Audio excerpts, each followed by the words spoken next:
주님의 만져주심이 여러분과 함께 하시기를 바랍니다. 아멘. 제가 오늘 이 자리에서 설교를 한다고 하니까 같은 감리교회 목사인 제 딸이 말하기를 설교는 무슨 그냥 같이 울어요 라고 했습니다. 가만히 생각해 보니까 맞는 말인 것 같았습니다. 무거운 마음으로 그리운 너에게를 읽었습니다. 아침부터 저녁까지 읽었습니다. 수정의 아버지는 이렇게 썼습니다. 아프다. 숨을 쉬는 것조차 심장이 뚫린다 한들 이보다 더 아플까. 영란이 엄마는 이렇게 썼습니다. 고통의 무게를 저울질할 수는 없겠지만 세상 모든 짐을 다 진다 해도 이렇게 아프고 고통스러울까. 경미 엄마는 이렇게 썼습니다.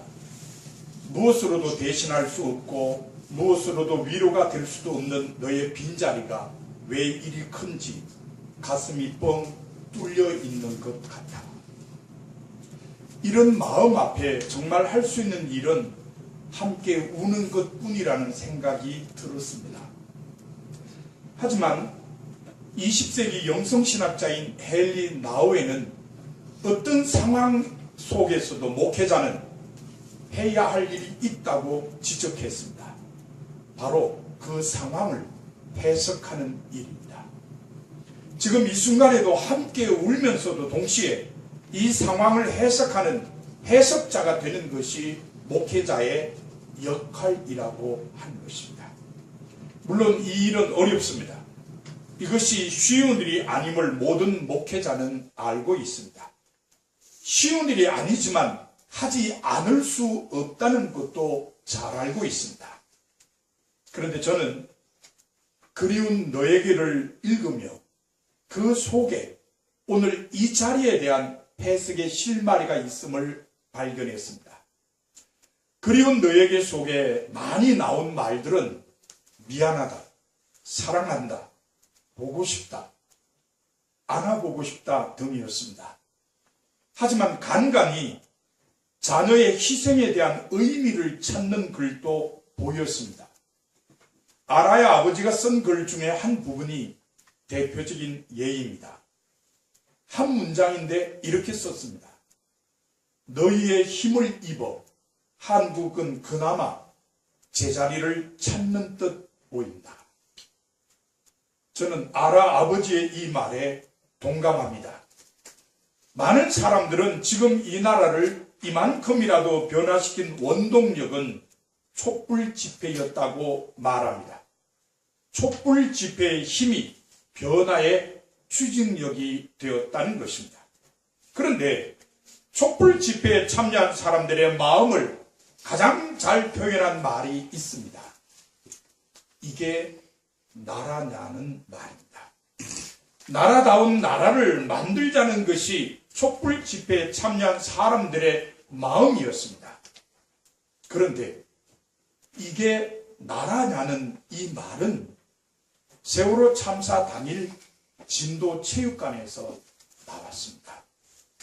비영리 공공조사 네트워크 공공의 창 간사인 최정묵 씨가 지난 4월 2일에 한 일간신문에 올린 글에 이런 구절이 있습니다. 세월호 참사 당일 나는 진도 체육관에 있었다. 그곳은 세월호 실종자 가족으로 가득 찼다. 첫날부터 정부 관계자와 실종자 가족 간의 구조 작업을 둘러싼 진실 공방이 이어졌다. 자정을 조금 넘길 무렵 50대 남성이 체육관 앞에 자유 발언을 위해 놓아둔 마이크를 집어들었다.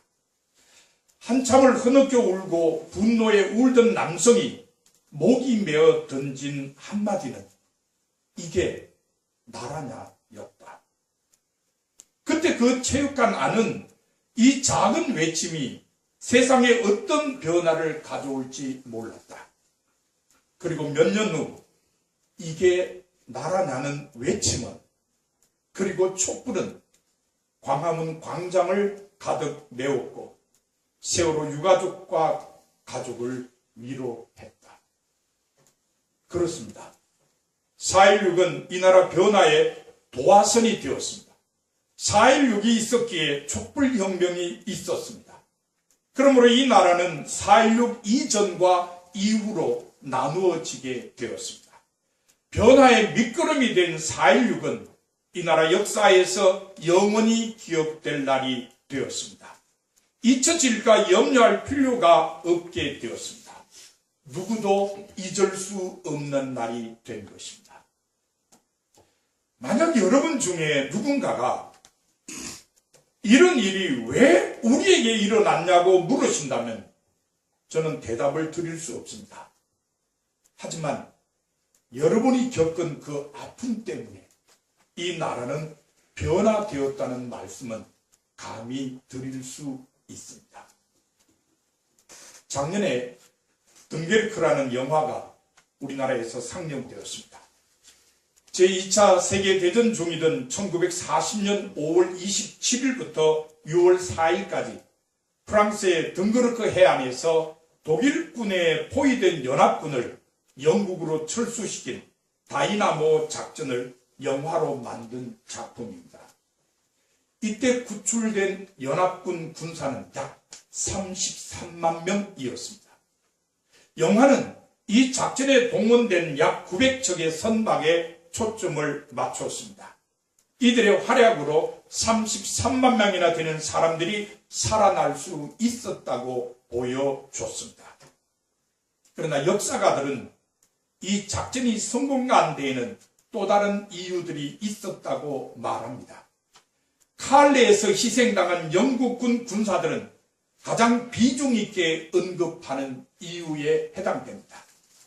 당시 영국의 수상이던 처칠은 덩케르크 해안에 고립된 연합군을 구해낼 시간을 벌기 위해서 덩케르크 인근 칼레에서 독일군과 싸우던 4,000명의 영국 군인에게 옥쇄를 지시했습니다.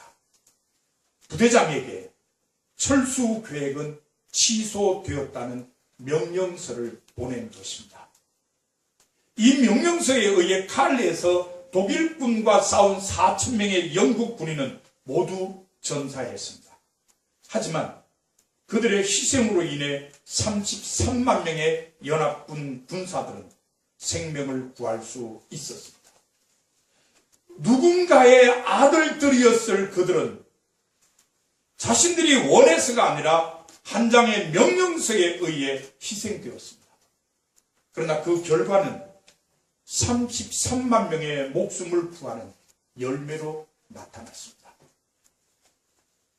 칼레에서 전사한 4,000명의 영국 군인이 33만 명의 연합군 군인들의 생명을 구한 것과 마찬가지로 세월호에 탄 304명의 희생으로 우리나라는 변화될 수 있었습니다. 304명은 영원히 잊을 수 없는 사람들이 된 것입니다. 그러나 아직도 풀어야 할 숙제가 있습니다. 그리운 너에게 속에는 풀어야 할 숙제가 제시되어 있습니다. 다영의 아버지는 이렇게 썼습니다. 그동안 많은 사람이 너희의 어이없는 희생에 안타까운 마음으로 함께 공감하며 그 희생이 헛되지 않도록 하고 진실을 밝히고 안전한 사회를 만들어야 한다는 생각으로 열심히 싸우며 함께하여 결국 촛불로 저항해 그 세력들을 물리쳤지만 아직도 진실은 밝혀내지 못했어. 성호 엄마는 이렇게 썼습니다. 너희 억울한 목숨값으로 우리는 쳇바퀴 속에 갇힌 민중을 깨웠고 촛불혁명의 힘으로 겨우 정권 하나 바꿨을 뿐 누가 죽였는지 뻔히 드러나는데도 진실은 오리무중이고 뻔뻔한 범죄의 책임자들은 권력 뒤에 꼭꼭 숨었구나. 이분들의 글에는 304명의 희생이 가져온 결과를 인정하면서도 진실이 밝혀지지 않은 것에 대한 안타까움이 담겨 있습니다. 진실을 밝히는 것이 앞으로 해야 할 숙제임을 토로한 것입니다. 옳은 지적입니다. 얼마나 더 많은 시간을 기다려야 하고 얼마나 더 많이 싸워야 하는지는 모르지만 진실은 밝혀져야 합니다. 세월호가 침몰한 원인이 정확하게 무엇인지, 구조를 안 한 것인지 못한 것인지 모두가 수긍할 수 있도록 진실을 밝혀야 합니다. 이 일을 위해 이곳에 모인 여러분은 모두 힘을 합쳐야 합니다. 결코 방관자가 되어서는 안 됩니다. 적극적인 참여자가 되어서 서로가 서로에게 힘과 용기를 북돋아 줄 수 있어야 합니다. 하지만 이 숙제를 푸는 일만이 여러분이 해야 할 일은 아닙니다. 여러분이 해야 할 다른 일도 있습니다. 주변에 우는 사람들을 위해 함께 울어주는 일입니다. 앞서 언급한 나우에는 많은 저서를 남겼습니다. 제게 있는 책만 해도 40권이 가깝습니다. 그런데 저서를 통해 그가 남긴 말 중에 가장 의미 있는 것은 상처 입은 치유자입니다. 나우에는 인간이 살면서 경험하는 다양한 고통을 언급하면서 그 고통을 통해 얻은 상처가 다른 사람을 치유하는 원천으로 이용되어야 함을 강조했습니다. 그러므로 1914년 4월 16일 이후로 눈물을 흘리며 산 모든 사람은 자신의 상처를 치유할 뿐만 아니라 그 상처를 원천으로 해서 다른 사람을 치유하는 사람이 되어야 합니다. 그것이 각자에게 주어진 사명입니다. 그래서 사도 바울은 오늘 본문을 통해 우리에게 말하기를 즐거워하는 자들과 함께 즐거워하고 우는 자들과 함께 울라고 했습니다. 그런데 이 세상에는 즐거워하는 사람들과 함께 즐거워하는 사람은 많습니다. 즐거움은 살면서 많이 경험하기 때문입니다. 하지만 진정한 슬픔을 경험한 사람은 많지 않기 때문에 우는 사람과 함께 우는 사람은 적습니다. 이 점에서 여러분은 모두 우는 사람과 함께 우셔야 합니다. 여러분은 진정한 슬픔이 무엇인지 알지 않습니까? 여러분은 함께 울어주는 사람들로 인해 상처가 치유된 사실을 알지 않습니까? 그러므로 여러분의 삶은 상처 입은 치유자의 삶이 되어야 합니다. 그것이 여러분에게 주어진 사명입니다. 여러분 모두 이 사명도 잘 감당하며 하루하루를 사시기 바랍니다.